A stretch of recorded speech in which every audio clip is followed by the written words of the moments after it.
sekalian yang saya muliakan, saya ingat ada cerita salah satu perempuan solehah kepada saya. Orang sini, orang Indonesia. Saya sekarang jadi ingat nih sama cerita ini. Cerita yang sangat-sangat menarik. Dia bilang, saya ustazah, beberapa tahun silam, lagi masih belum musim, belum ada telepon genggam, kayak 20-an, 25, 30-an tahun lalu gitu. Ya sekarang usia beliau sekitar 60-an ya. Ya zaman beliau muda lagi, 30-an tahun. Dia itu ceritanya nikah sama, dia orang Indonesia ya. Dia nikah sama orang Saudi Arabia, sama orang Mekah. Satu waktu dia pulang ke Indonesia. Habis pulang ke Indonesia, karena memang suaminya di sana, dia kemudian berangkat lagi ke sana. Nyampe di sana, dia masuk ke apartemennya, gitu kan? Tahu-tahu dia dapat surat dari suaminya. Suaminya menyatakan kepada dia bahwa suaminya menceraikan dia. Jadi sekarang dia nih harus menjalani iddah sebatang kara sendirian di negeri orang, di apartemen. Memang mereka kan tinggalnya kan di apartemen semua tuh di sana ya, rumahnya kan rumah tingkat ke atas. Jadi dia pun tinggal sendirian di apartemennya.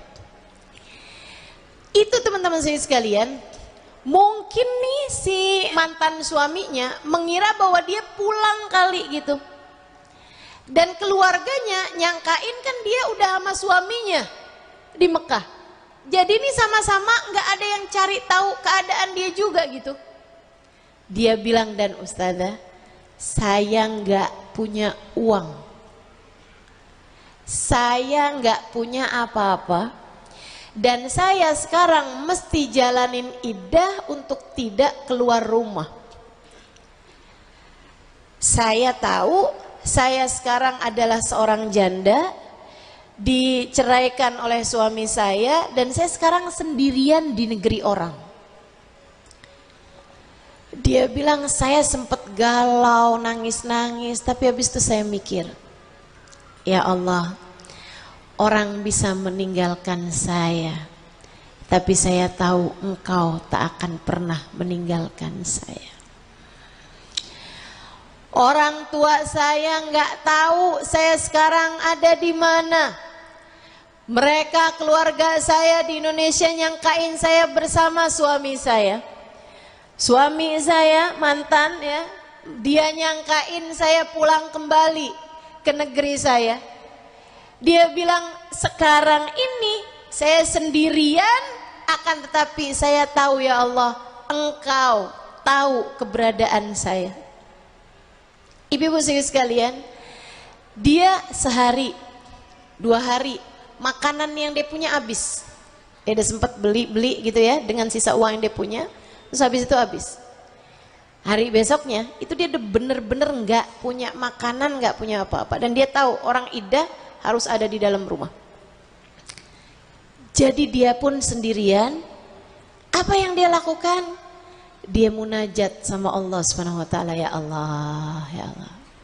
Sempet tuh dia bilang, hati saya tuh kayak ngajakin aja, keluar aja, pergiin rumah mantan suami kamu, seenggaknya kamu minta untuk nantinya gimana, gitu kan ya, nafkahnya ini apa segala macem lah gitu, segala macem nih dia punya pikiran. Tapi terus dia pikir gini, manusia bisa buat apa? Urusan saya sama Allah Subhanahu wa taala. Orang nggak tahu saya ada di mana, tapi Allah tahu saya ada di mana. Ibu-ibu sekalian, imannya dia bilang, kenapa saya harus khawatir urusan rezeki, urusan makanan saya? Saya di dalam rahim ibu saya aja Allah datengin kok rezeki saya. Betul gak? Bu, Dek, Kak, kamu dalam perut ibu kamu pernah kelaparan gak? Nggak pernah. Kamu dalam perut ibu kamu pernah stres nggak? Nggak pernah. Kamu dalam perut ibu kamu pernah marah-marah nggak?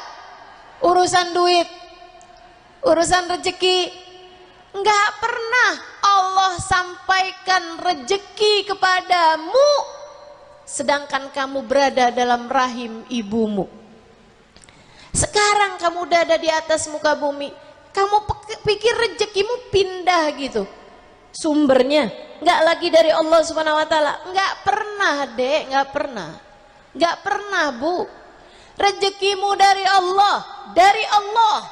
Bahkan beras yang ada di dapurmu belum tentu jadi rezekimu. Apa yang akan kamu makan nanti malam kamu nggak tahu.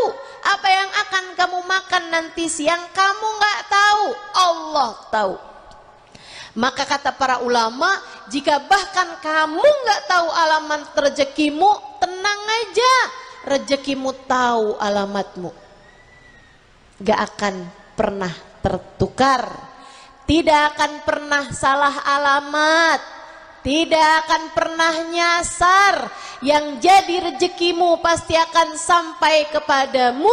Hilangkanlah segala keraguan-raguanmu itu. Enggak usah.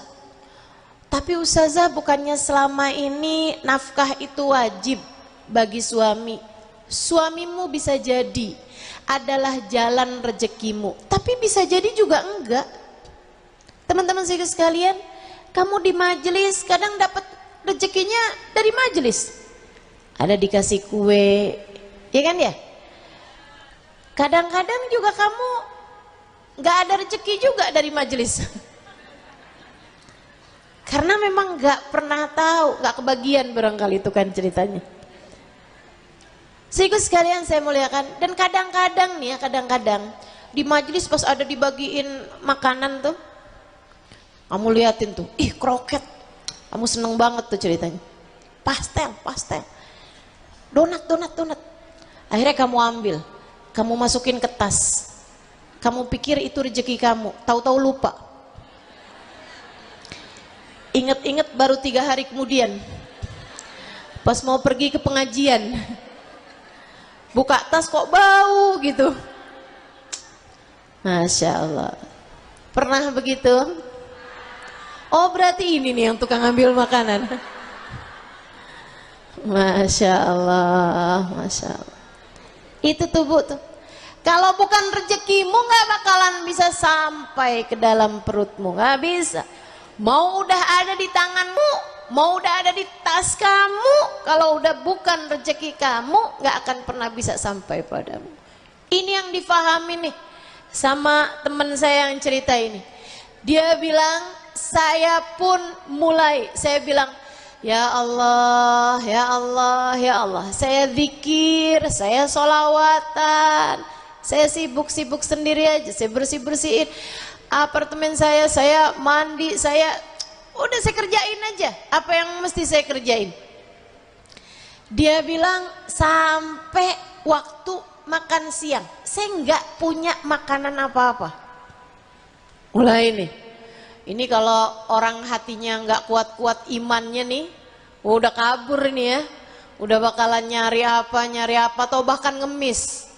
Hati-hati teman-teman. Kata Nabi Muhammad alaihissalam, tiap kali kamu minta sama orang, tiap kali kamu ngemis atau minta sama orang, ya'tilak nuktah sauda yaumal qiyamah, 1 titik hitam di wajahmu di akhirat nanti.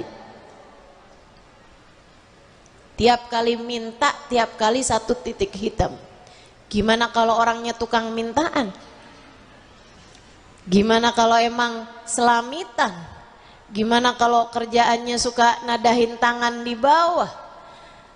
Ya Allah, mudah-mudahan Allah jadikan kita beriman dengan sebenar-benarnya keimanan.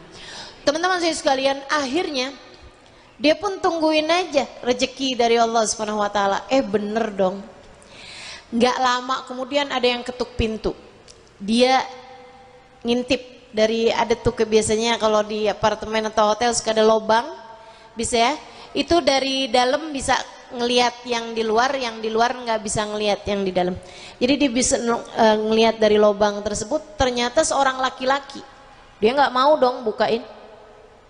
Saya perempuan, saya sedang iddah, saya nggak mau bukain pintu untuk laki-laki yang bukan mahram saya. Akhirnya terus dia diem aja, nggak mau bukain pintu. Terus gedor lagi dari luar, dia nggak mau bukain pintu. Dari yang asalnya ketuk gitu ya, dia nggak bukain pintu. Akhirnya orang tersebut ngedor gitu, yang di luar itu. Dia tetap nggak mau bukain pintu. Saya nggak mau ngerjain sesuatu yang nggak dihalalkan sama Allah. Saya mau menjaga diri, saya nggak mau ketemu sama laki-laki yang bukan mahram saya. Itu padahal udah lapar teman-teman. Dia bilang yang ngasih rezeki saya Allah, saya nggak mau urusan-urusan sama manusia, saya mau Allah aja. Jadi sekalian saya muliakan. Habis itu dia masuk lagi ke dalam, dia sholawatan apa segala macam gitu. Tahu-taunya orang tadi tuh gedor lagi, dia nggak bukain pintu, akhirnya ada surat masuk ke bawah. Ke bawah pintu itu ya, ada surat masuk. Dia pun buka surat tersebut, isi suratnya kayak begini nih. Maafkan saya, tapi saya ini adalah seseorang yang tinggal di atas apartemen kamu.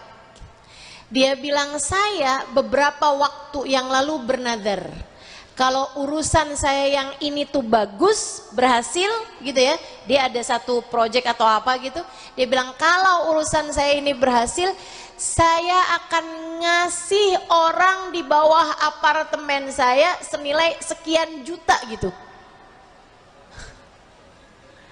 Cara Allah ngasih rezeki sama hambanya itu emang luar biasa teman-teman, luar biasa. Maka yang harus kamu angkat itu emang keraguannya masalahnya. Dia bilang dan tadi malam, kemarin dia bilang ini usaha saya ini mendapatkan hasilnya. Jadi hari ini saya melaksanakan nadar saya tersebut. Bukalah pintunya, saya tahu mungkin kamu adalah seorang perempuan yang tidak mau berjumpa dengan laki-laki. Dia bilang saya taruh semuanya di depan pintu rumahmu. Terima kasih dan saya sudah melaksanakan nadar saya. Wassalamualaikum warahmatullahi wabarakatuh. Dia buka teman-teman, pintunya itu semua bekal makanan dari beras, daging, semuanya ada di depan pintu rumahnya, termasuk uang dalam nilai jutaan rupiah gitu ya, tapi itu pakai uang real itu kan, gitu di dalam amplop di depan pintu kamarnya. Jadi andai kamu tidak tahu alamat kamu sekalipun, tenang aja, Allah tahu alamatmu. Kamu nggak tahu alamat rezekimu, Allah tahu alamatmu dan rezekimu tahu alamatmu. Guru saya, Bapak Abah Nur mengatakan, tidak ada satu butir nasi kecuali ketulis di situ bakalan jadi rezekinya siapa. Nggak ada satu biji kurma kecuali ketulis di situ bakalan jadi rezekinya siapa. Nggak akan pernah bertukar, nggak akan pernah tertukar.